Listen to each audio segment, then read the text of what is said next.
Welcome to Transits Fridays, and let's talk about what are the planetary transits doing from Friday today, the 31st of May, last day of May. Can you believe it? I can't believe how quick the time is just going and going and going, and I don't know, it feels mad. Anyhow, so entering into June, and next week, really, the one of the biggest things really that we're going to be talking about here is the new moon. So there is a new moon in Gemini, which is actually a triple conjunction. So is Moon, Sun, and Venus as well in Gemini. And there are a couple of other planets in Gemini as well.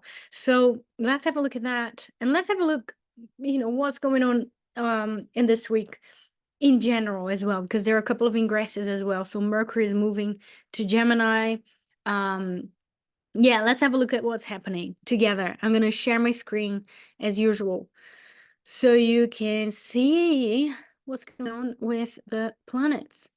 And reminding you that this is constructive astrology. So we're looking into the astrological transits as a way to empower ourselves to find what is the best way to use these transits and these symbols, not to doom and gloom or to fearmonger or anything like that. All right. So constructive astrology, and I am Fernanda Paiva, Hitchhiking Stars, by the way.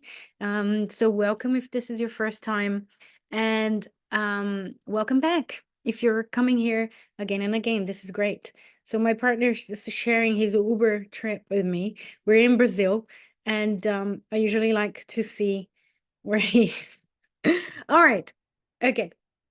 So this is a chart for today. A little bit earlier potentially when you're watching already. And you can see I'm wearing layers here. Brazil is a little bit cold now, which is great news. It's been so hot for so long. Anyhow, for today, really, I think one of the biggest things here is that we have Mercury Uranus conjunction. So it's a day for a lot of insights, potentially big ideas or sudden ideas, shocking ideas. But it could also be a time when we need to think. When we need to think a little bit before we say things, because Uranus can be also very impulsive, is an impulsive energy, and we might say things without any filter. So pay attention to that energy. But also, it can be a wonderful day for brainstorming, jotting thoughts down, thinking about new things that you want to do, and and stuff like that. There's something very creative about this placement here of Mercury and Uranus together. And being in Taurus as well, this could also be um a powerful time to jot down thoughts about things that you want to build, things that you want to give shape, that you want it to last as well, things that are really aligned with your values as well. That's another Taurian flavor. But some ideas around these things here. It could be about self-worth, self-care as well, the senses somehow, but something that, ideas around these things there. And I guess because Mercury is the ruler of Jupiter, Venus, and the Sun in Gemini as well, is the ruler of Gemini. So it could actually be very, very powerful, because it really is the ambassador of all of these other planets there as well currently. So pay attention, do some journaling, see what comes up, see what messages people send you. Maybe someone will show up in your life right now, or some opportunity will come through communication and exchange of ideas as well. So just pay attention to that. Have a look. And this is for today, Friday. So for me, is one of the main things here. But also one of the flavors of this week is that Venus will be at the heart of the sun. So it will be Kazimi is also called. It will be there. It will be very powerful when a planet is so close to the sun like that, because that's what Kazimi is, and that's what the heart of the sun means as well. That planet becomes very powerful.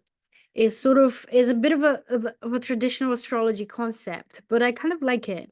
And I like it especially because it's at the heart of the sun. I just really love the idea of being at the heart of the sun, and how that can have an impact as well for us in general. So you can see here that's getting very close already. This is Saturday, the 1st of June. So Venus is coming very close. The moon has shifted to Aries already. So a little bit more action, potentially more action taking in um in for this weekend, really doing things. And today I'm supposed, so it's not really the Saturday and the Sunday, but today, Friday, I'm supposed to go to a Stranger Things immersive experience, which I'm really looking forward to. And it's also a surprise to my partner, so I hope he doesn't watch this video before we go. um Anyhow, blah, blah, blah, I'm digressing as per. But yeah, so Venus coming to the heart of the sun, that's what I was saying. And that moon in Aries bringing a little bit more action and a little bit more punchy energy during the weekend as well. Here is Monday, and we already have Venus Kazemi. So Monday is a bit of a shift because we have Venus at the heart of the sun. So Venus very, very close to the sun. So it could be highlighting all of the Venusian things. So where is Venus in your chart? What house is ruled by Venus? All of that will have a bit of an influence and will receive that energy. And it will be an area in your life, a part of your psyche that will be especially open to the influence of these energies. So, especially open to um, amplifying Venus energy. And amplifying Venus energy, we can think about beautifying things, beautiful surroundings, relationships, improving communication in relationships. That's one that I can think of with this Venus at the heart of the sun in Gemini, because we bring the Gemini flavor as well. So there's something about beautifying relationships through better communication, potentially, just being clearer about things, or building bridges as well. Building bridges is another one that I can think of. In general, this week is a week that we're headed towards the new moon. And if we're headed towards the new moon, it means it's a great time to rest as well. I know I said moon in Aries can bring a bit of a punchy energy, but I also think that this is a great time to rest. We usually lack a little bit of energy when the moon is coming to meet the sun again. It's the end of the cycle.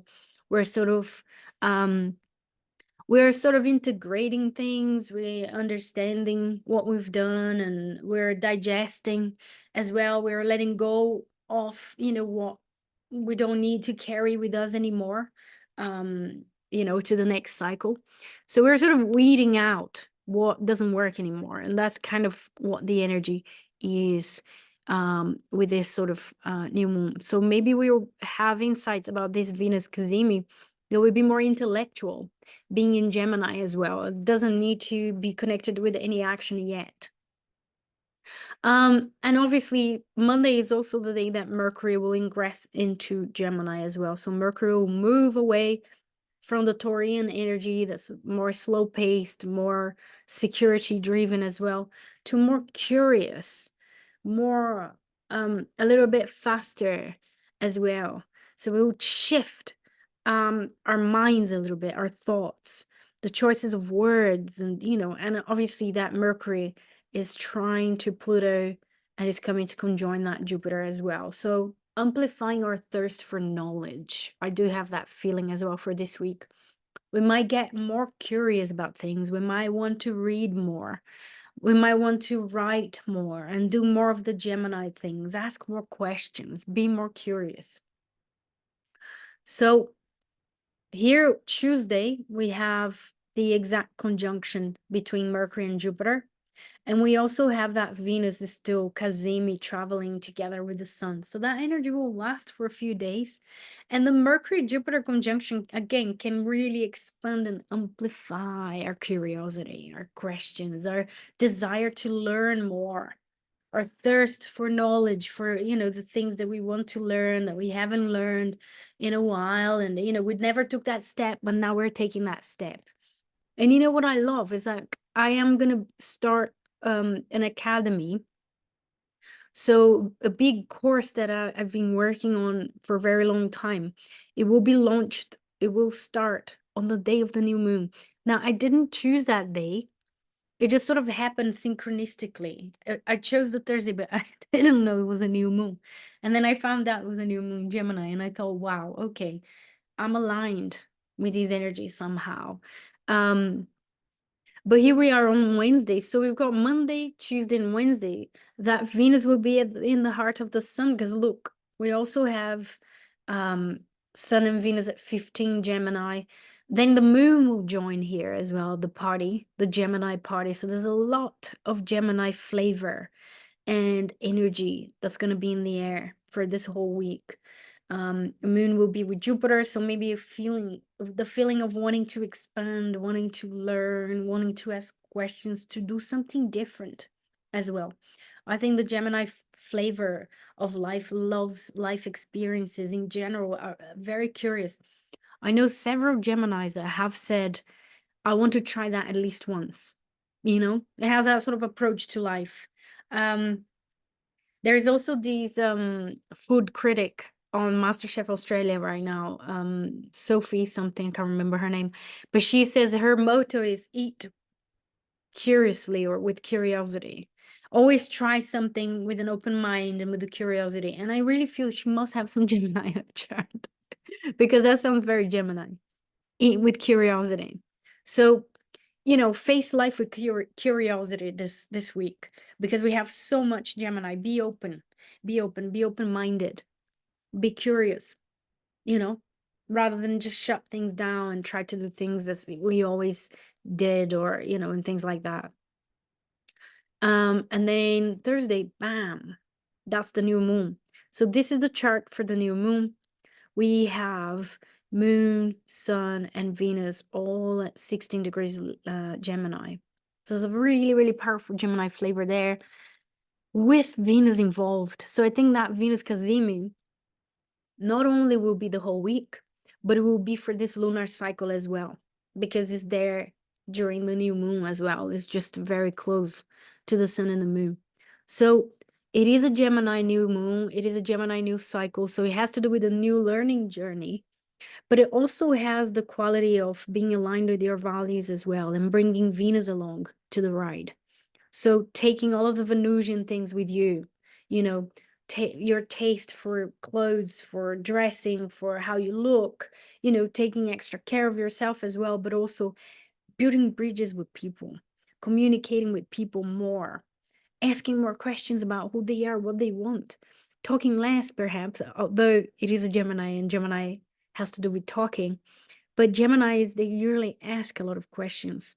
They can be great listeners for that reason, and very good at making friends as well, because one of the things that is very important is to be able to ask questions to people rather than just keep telling them about yourself. So that energy is really, really there. Jupiter and Mercury is still very close to each other, so I still consider a conjunction between Mercury and Jupiter. 4 degrees orb only, so 4 degrees of distance between the two. But there's this powerful amplification of this Gemini, of this Mercury, and this desire to be stimulated intellectually, to be stimulated. And the presence of Jupiter there might even bring more options, expand even more, bring the search for meaning in these dialogues and questions and things. So I'm very excited about this new moon. I am. I definitely am.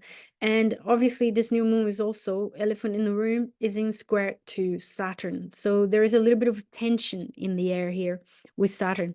And I think because we have so much energy here focusing on Gemini right now, with Jupiter, Mercury, Moon, Sun, Venus. So we got 5 big planets here, personal planets. That there is that sort of emphasis, but that Saturn is heavyweight.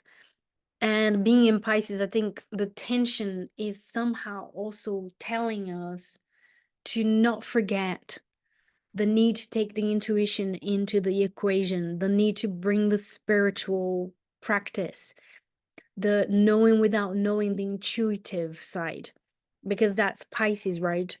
Saturn has been asking us since it's moved into Pisces in March 23. It's been telling us to take things seriously, the Piscean things seriously. And in this new moon, it has a kind of a big reminder here to continue that process.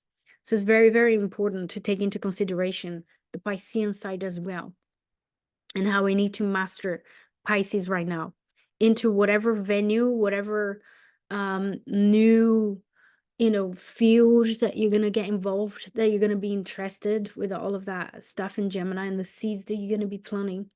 You need to bring the Piscean side to that as well. So that's very important. And then we got Friday. I mean, Friday, I'll be back next Friday to talk a little bit more, and to bring, the rest of the transits. For this week, really, we just have this huge Gemini flavor and this huge sense of learning things, being curious, accelerating the energy a little, because we're leaving the Taurian flavor behind and stepping into the Gemini season further. So more planets joining the party there in Gemini. And that square there to Saturn as well, telling us to bring the intuition, bring the spiritual, bring the imagination, the need to transcend into that equation as well. So how are you going to bring the balance there? How are you going to do the two? Let me know in the comments. Will you have any planets in Gemini? Where are they in your chart? Are they in a specific house? Or, where is Saturn transiting your chart as well? Where do you have Pisces in your chart? Because those two areas will be under the spotlight. So that's it. I hope you guys have a wonderful time. I hope I have a great time at the Stranger Things immersive experience. And I hope that my double Gemini partner enjoys it. And I will be seeing you all next Friday. So take care, and I'll see you all soon. Bye bye now.